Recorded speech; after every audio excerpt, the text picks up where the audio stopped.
Hello, dear students. How are you all? I hope you are safe and following the guidelines of the government in this lockdown period. Student, today I am going to explain the chapter sentence. This is the first chapter of your English grammar textbook. So let's start this chapter. Dear students, when we speak or write, we use words. Generally, we use these words in groups. It is not necessary that all groups of words make sense. A group of words may give the sense or may not give any sense.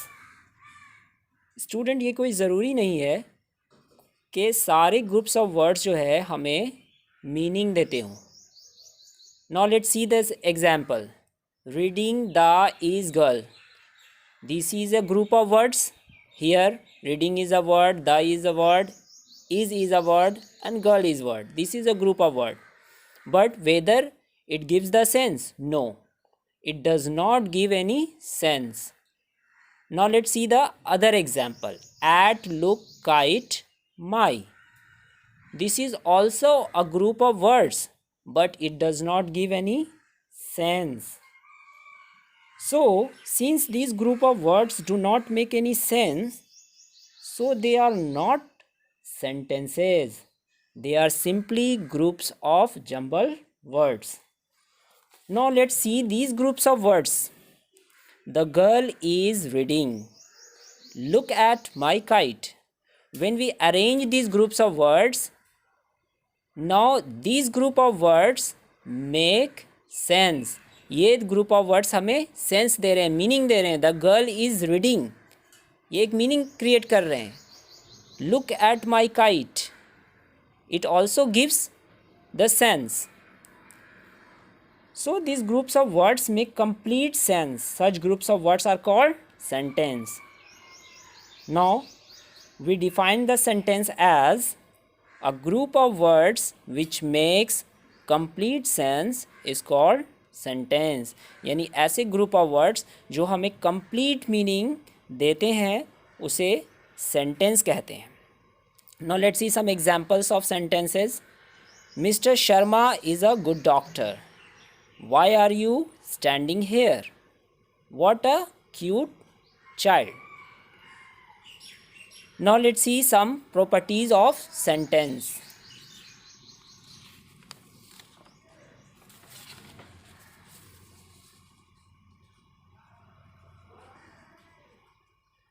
A sentence should always begin with a capital letter. एक जो भी sentence होते हैं वो हमेशा capital letter से start होते हैं. ठीक है, कोई भी सेंटेंस लिखे, वेदर अगर वो क्वेश्चन हो, एक्सक्लेमेटरी सेंटेंस हो, इम्पेरेटिव हो या कोई भी सेंटेंस हो, a sentence always starts with capital letter and end with full stop, question mark or an exclamation mark. It depends on the kinds of the sentence कि वो sentence किस kind का है. उसी बेसिस पे हम लोग सेंटेंस के एंड में या तो फुल स्टॉप पुट करते हैं या क्वेश्चन मार्क पुट करते हैं या एक्सक्लेमेशन मार्क पुट करते हैं. Now let's see the next property. A sentence will always have a verb in it. Sentence जो है सब्जेक्ट होता है और सेंटेंस में वर्ब भी होते हैं. बट कभी कभी क्या होता है, सेंटेंस में वर्ब को हम लोग ओमिट भी कर सकते हैं. बगैर सब्जेक्ट के वर्ब हो सकता है वो अंडरस्टूड हो जाता है वहाँ पे subject. But without any verb we can not write any sentence, we can not speak any sentence. So sentence के लिए वर्ब का होना बहुत ही ज़रूरी है. A sentence may consist of a single word like go और आंसर. एक सेंटेंस एक सिंगल वर्ड का भी हो सकता है. जैसे कि आप किसी को ऑर्डर देते हो गो, किसी को आप कहते हो आंसर, है ना. तो आप किस तरीके से सेंटेंस को, ये एक सिंगल वर्ड है, सिंगल वर्ड का ये हम लोग सेंटेंस हो सकता है. तो ये किस टाइप के सेंटेंस है आप जानते हैं? ये इम्पेरेटिव सेंटेंस है. जब हम लोग ऑर्डर देते हैं, है ना, तो इस तरह के सेंटेंस को हम लोग सिंगल वर्ड से भी एक्सप्रेस कर सकते हैं। Now when we say come in, it means you come in. That means when we tell any imperative sentence where we start that sentence only verb, means उस sentence को हम लोग सिर्फ वर्ब से स्टार्ट करते हैं, वहाँ पे यू जो है वो अंडरस्टूड होता है। तो वहाँ पे हम लोग क्या करते हैं कि यू को नहीं लिखते हैं, ठीक है, यू को ओमिट कर दिया जाता है। तो जब भी इस टाइप का सेंटेंस हो और आपसे कोई कहे कि यहाँ पे सब्जेक्ट क्या है, तो आप ये देखना कि ये सेंटेंस किस टाइप का है, वो इम्पेरेटिव सेंटेंस है या नहीं है। इम्पेरेटिव सेंटेंस है, दैट मीन्स वहाँ पे यू जो है वो अंडरस्टूड है और यू ओमिट किया गया है, इसलिए वहाँ पे सब्जेक्ट क्या होगा, यू होगा। जैसे ये कम इन है, तो ये इसका सब्जेक्ट क्या हो गया, यू हो गया, जो कि यहाँ पे मैंने लिख दिया है। Now let's see the subject and predicate. These are the two parts of sentence. Subject क्या होता है, कोई भी चीज़ या पर्सन, कोई भी थिंग या पर्सन जिसके बारे में सेंटेंस में हम लोग बात करते हैं। The part of sentence about which something is said is called subject. किसी भी पर्सन या चीज़ के बारे में जब हम लोग टॉक करते हैं सेंटेंस में, वो सब्जेक्ट कहलाता है, ठीक है। Now let's see the predicate. What is said about the subject is called predicate. Subject के बारे में जो कुछ भी हम लोग कहते हैं एक सेंटेंस में, जो कुछ भी एक्सप्लेन करते हैं regarding subject is called predicate. Now let's see the example. Example से आपको और भी क्लियर हो जाएगा।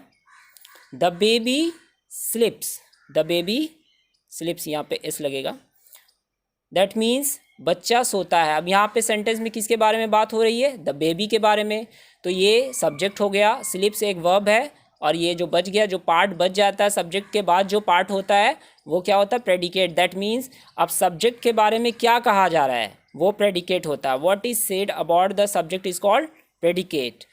Now let's see the next example. The horse is white.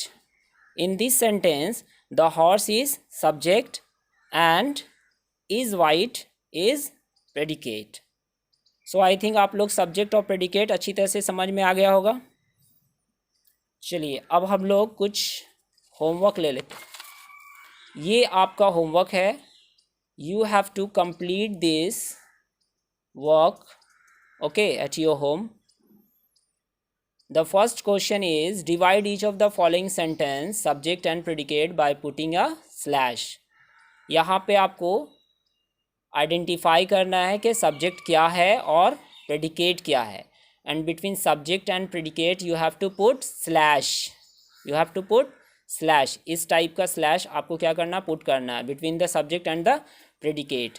एक और इम्पॉर्टेंट बात स्टूडेंट्स मैं आपको कह दूं कि ये कोई ज़रूरी नहीं कि सब्जेक्ट हमेशा सेंटेंस के बिगनिंग में आए या पहले ही आए। कभी कभी क्या होता है कि जो प्रेडिकेट होता है वो क्या होता है, पहले आ जाता है और सब्जेक्ट बाद में भी आ जाता है, ठीक है। तो वहाँ पे आपको ये आइडेंटिफाई करना है, डेफिनेशन क्या लिखा है कि जिसके बारे में बात किया जा रहा है सेंटेंस में। ये आपको ध्यान रखना है कि सेंटेंस में किस पर्सन के बारे में या किस चीज़ के बारे में बात की जा रही है। जिस पर्सन या जिस चीज़ के बारे में बात की जा रही है या जिस जगह के बारे में बात की जा रही है, वो क्या होता है, वो सब्जेक्ट होता है। इस चीज़ को आपको ध्यान रखना है, ठीक है ना। चलिए, the carriage is at the door, ये क्लियर है बिल्कुल। द कैरेज के बारे में बात हो रही है तो द कैरेज सब्जेक्ट हो जाएगा, इज़ एट डोर। अब बीच में आपको क्या करना है, यहाँ पे स्लैश पुट कर देना है। Now let's see the second question. Give each one subject and complete the sentence. ये आपका होमवर्क है। यहाँ पे आपको क्या करना है, you have to put the suitable subject. अब ये देखिए question number 1, dash is sweet, तो which things may be sweet, for example mango is sweet, you can also write. Okay, now let's see the next one. Dash caught a mouse. Usually which animal catches the mouse? Yes, cat. So you can write the cat caught a mouse. Yes, in this way you can complete your homework. So the students, you can take the screenshot of this page and complete your work. So this is all for today in English grammar. See you soon in my next video. Stay blessed. Thank you.